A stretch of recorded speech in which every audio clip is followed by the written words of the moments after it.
time travel time, if you can call it that. Whatever. It's time travel time. We are going to be 5 years in the future to start with. Then 10 years in the future to see what our wonderful Barcelona have been up to. If you've missed the last few episodes, go back and watch them. I'm going to put the finale up above now. And I suppose what we should do is get into it.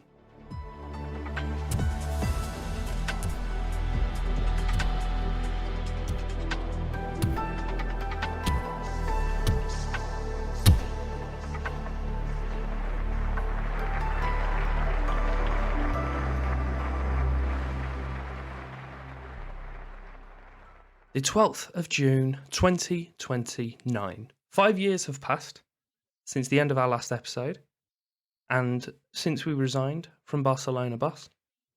Also, only realised at the point when I tried to resign, they dragged me into a meeting and tried to convince me to stay on. I don't believe I've ever had that before, so it goes to show how well we did. We have a few things to cover. We've got our transfers, what Barcelona have been up to in the league over the last few years, if they've managed to win the Champions League, and then we'll have another little look at any European competitions, World Cup, etc. We'll start off with the transfers. Only one thing has happened since we were last there, and it's a little bit of a big one. Frankie de Jong has gone over to PSG. He went for 114 million, raising to a possible 136. We'll click on him, see if he's still there, which he is. What's he been up to in the meantime? So he's had quite a few pretty handy seasons for him, and by the looks of it, he satisfied all the add-ons, so he did go for the complete 136. So Barcelona still saw a benefit of about 61 million. So overall, few pretty handy seasons. Made a profit of almost 100%, about 85%. Pretty strong. The following season, they made a few signings, as you'd expect. They made a few sales, one of which I'm not particularly happy about. We'll go with the sales first. They've let Nico go over to Juventus. He's currently only worth 4 million, so maybe he didn't have the best time. Wagnerman also left us. I don't believe he had any game time then. So yeah, we picked him up for 10 million, sold him for 22. He then went to Dortmund for 32, and then went to Leverkusen for 51 million. He looks pretty handy. I've seen him in my Doleboy save as well, and he's really good on that. So maybe it was just either our scouts weren't feeling him, or he just needs to hit like at 28, 27, and then he starts really pushing up with his potentials. Unai Simon also left. He went for 28 to 34.5 million to Chelsea. He did trigger all that, so we did actually lose just over 10 million on him, which isn't the best. But by the looks of it, they've been using Lavakovic, from what I've seen. And Amin Gouiri, he went over to Arsenal. We signed him for 30, had him for 2 years, didn't play too often, made 7 million. Pretty decent bit of business. At Inns, they signed Mane for 57 million. I'm not sure how old he would have been at that point, but probably about 33, 34. They also signed Abdulkadir Omar from Trabzonspor, was that? Yes. Then sold him a few seasons later for 5 million. Well, 5 million profit, 27 million. You saw. Maxime Lopez also came in for 20.5 million. Matvey Sofonov and Kurt Zuma, who the least we can say about him, the better. No sales the following season, but they had 3 signings. So Paul Irola came in at right back, and then they also signed Rabiot and Neves for centre mid cover. Oddly, the season after that, they then sold Neves and Lopez, overall for a loss of about 15 million. Also selling Mane for 16.5 and Gavi for 13.5. It's almost like they're trying to lose money. They sold Abdulkadir Omar as well for 27, which, as we saw earlier, was a 5 million profit. Few players coming in. Lucas Hernandez to play alongside his brother in defence. Maxence Lacroix, who is just pretty good. He just is. Rapid, massive, centre-back. What more could you want? Richarlison for 36 million and Pedro Neto for £40.5 million. Decent transfers here. It's nothing I'm looking at thinking, these are the transfers of a team that are going to win the Champions League.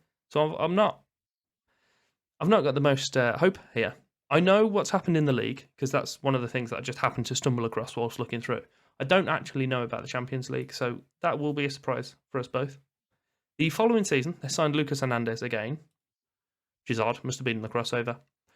Luis Alberto came in on a free. Antonio Blanco and Presnel Kimpembe. Decent signings. They have sold Sesko. What are they playing at?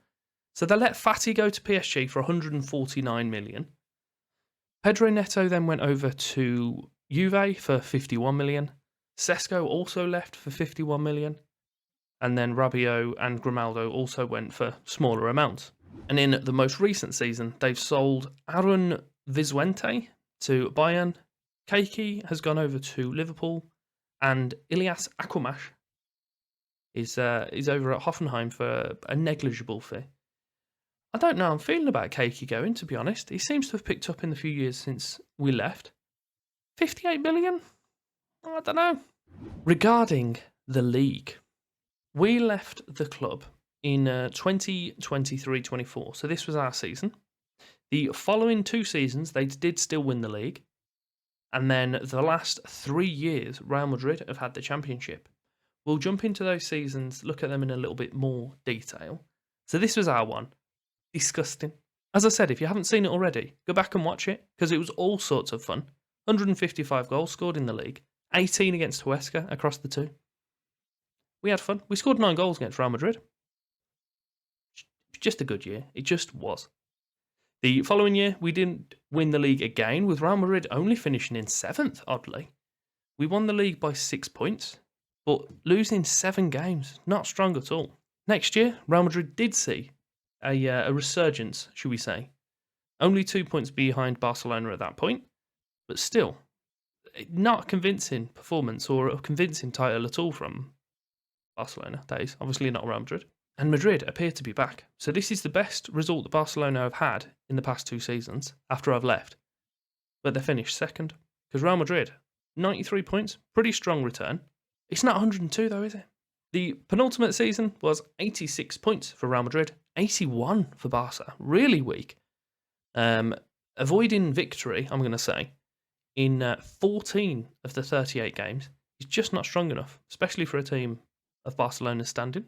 And most recently, the one that we've seen on the home screen, 13 points behind Real Madrid, and again, 14 games in which they didn't win. Haaland's still at the club, still winning goal scorer, which we'd come to expect. I'm not sure how I go about finding that, so give me just a second, and I'll... Piccini! Of course it is. So, Haaland in the league, 43 goals. Sesko, 26. That was our last season. The season after that, Haaland winning again. Sesko's nowhere to be seen. Haaland, once more, picks up the Golden Boot. Again, Golden Boot winner, with only 22.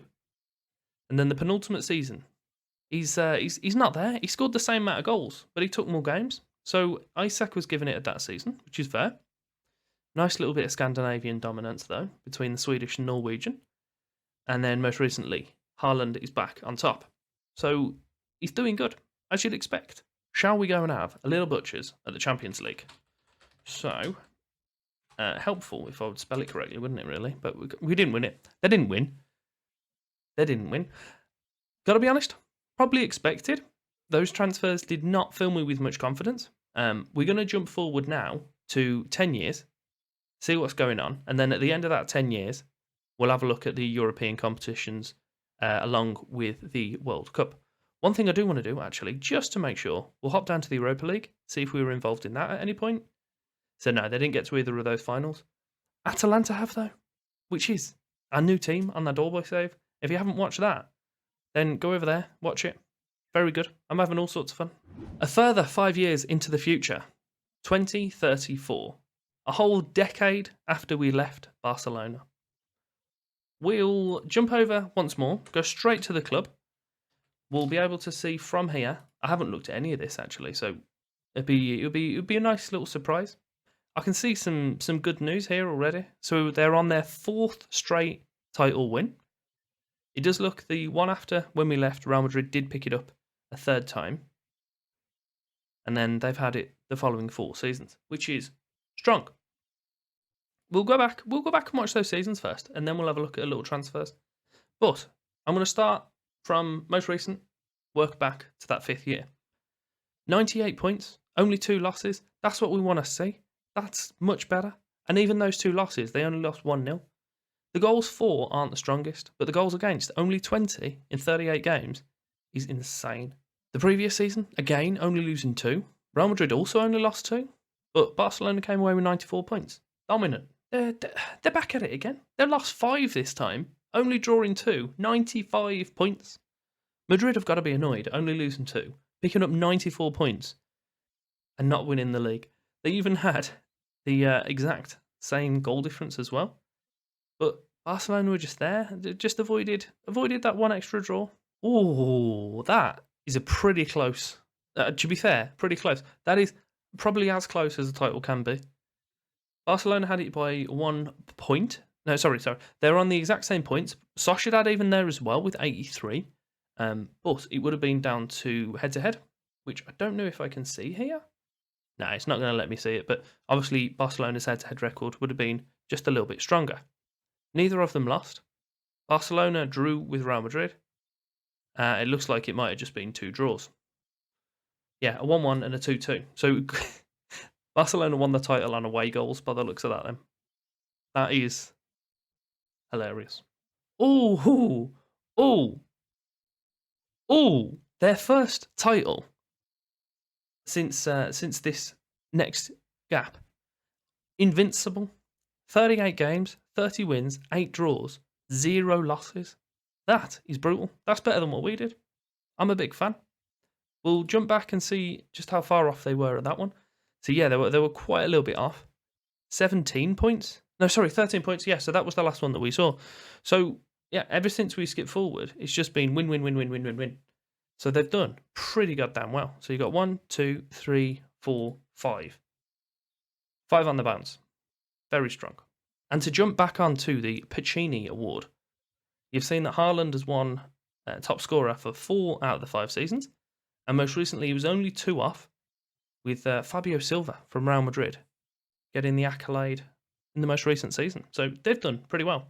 This Barcelona looks pretty convincing. I'll go back through, have a little look at their transfers, and see if there's anything here that we've seen which looks better, really. So the season which we left, to finish off that, they signed Leon Bailey on a free from Villa. Love it. Not that Bailey's left Villa on a free, but just love that they're going and signing players from us. The following season, only the 3 signings. Bello, Jean Maya and Chris, who I feel all may be fake. Oh, that's the very sinister picture. But an American nonetheless. Nothing really major in regarding to sales. Lucas Hernandez left for just shy of 10 million, but he's currently 38, playing for Santa Clara as well. So he's they've got a hell of a few good seasons out of him. Following year, they sold Jorn Meyer for 14.7, 178 million spent. Is that a cash influx from the Champions League win they've had? Who knows? Arta Teate, he's real. Conor Gallagher is real. I'm not sure about these. Harvey Elliott, obviously. Christopher Walker Demon, brilliant name, cracking unibrow. Andrea Cambiaso is also real. I'm not sure if he's related to Esteban. I assume not, because that fellow was Italian. Franco Jesus, who's currently playing for Man City. They bought him in for 18 million from Villarreal, so keep an eye out for him, see what he was sold for. And Jose Maria Perez, who is at, I forgot what they're called, Dortmund. There's not many teams that play in yellow. I don't know why I struggled so much. Following season, it's calmed down quite a bit. 4 players coming in, 63 million spent, and only the 2 sold for actual money. Conor Gallagher went out the following year. How much did they sign him for? 29.5 million. Sell him the following year for a £20 million loss. That's the Barcelona transfers that we've come to expect. Bailey, again, left on a free, so he was with them for a few seasons. Didn't go for any money whatsoever. Francisco Jesus only went for 29.5, raising to a possible 34, so there's not really anything fantastic from that. George Bello is at PSG, apparently. A few other sales that aren't massive. Araujo went out on a free, but he would have been probably 33, 34 at that point, so it's not too bad. And they've brought in a few players. El Chadail Bichaibu? That's a real person. So you can actually tell me I've spelled his name wrong, or pronounced it wrong, should I say. So I'm just going to move on, pretend it never happened. Sales. The following year, our friend El Chadil, he went for a loss, I believe it was. Yeah, about 11 million straight away, straight out the door. You might as well just throw your money away. It's Barcelona, they usually do. And Raul Franco, they bought in. Clearly not real. Looks pretty strong though. Those transfers have given me quite a bit of confidence. I think they may have won that Champions League. So we'll hop over, we'll have a little butchers and see if they've managed it. I don't know if I'm hoping that they have or haven't, to be quite honest. I'm kind of hoping they don't, just out of my own kind of ego. I could be like, oh, well, I didn't win it with that one. They couldn't win it. But if they've gone and won it, I'm going to look a bit of a sausage. Of course they haven't. It's PSG, in English teams. Dominant, as you'd expect. Sesko is actually now at Juventus. We love him. We love what he does. Cracking player. What was he up to since we left? So, you can see the exact point that we've stopped using him. So, just here. 26 goals from 22 in the league. The very next season, he played 9 times and scored once. Cracking work, next manager. Terrible. I can't believe he only paid another, 36 times for the team? Not even that, 32 times. Scoring 5 goals. That is brutal. And somehow, they managed to get 51 million for him. Went over to Man U, did all right. And then Man U made a whole £1 million on him, selling him over to Juve, who was doing pretty good for this season. Have they managed to win the Europa League at least? Any sort of European honours? So, no. Man U have, and Leicester have twice. So, just nothing in Europe they've won. Do you know what? Didn't check the Conference League. Probably should have done. Villarreal, Ajax, Strasbourg? What are they doing there?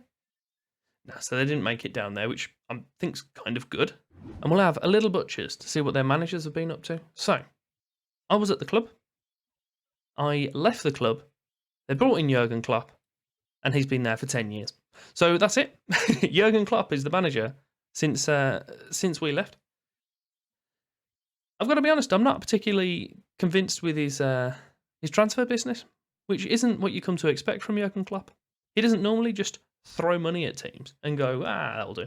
He's usually quite savvy with it, so a bit disappointing. Understand now why we bought in Sadio Mane. And to finish off, we'll have a little butchers at the European Champions Cup, whatever the hell it's called. The Euros. It has been won, most recently, by England, France, and then England just before, during the save. Beating Germany in the final, that's a pretty nice one. The previous one, they beat France, which is also a pretty nice one. So of the 4 finals most recently, they've been in 3 of them. Pretty strong. 2028, we'll go through to the semi-finals. We see when they got dumped out. France beat them on penalties. So they got their own back for the previous Euros. But England are there. Semi-final. And then for the one that they didn't get a semi-final of the 4, which I'm including the one that happened in real life, which I've blocked out my memory, so just forgive me. They were in the final for the other 3. Pretty strong. We'll jump up to the World Cup. See what that's saying? So the World Cup, again? They're all over the gaff. World Cup, England, bang. What are you saying? They are the holders. So we'll jump onto past winners. Beating France in the final and Italy at 3rd place. Hosted in Qatar, of course it is. The following, I've just seen, but I'm not going to go into it yet. The following World Cup in 2026 was Germany against Brazil, England in 3rd place.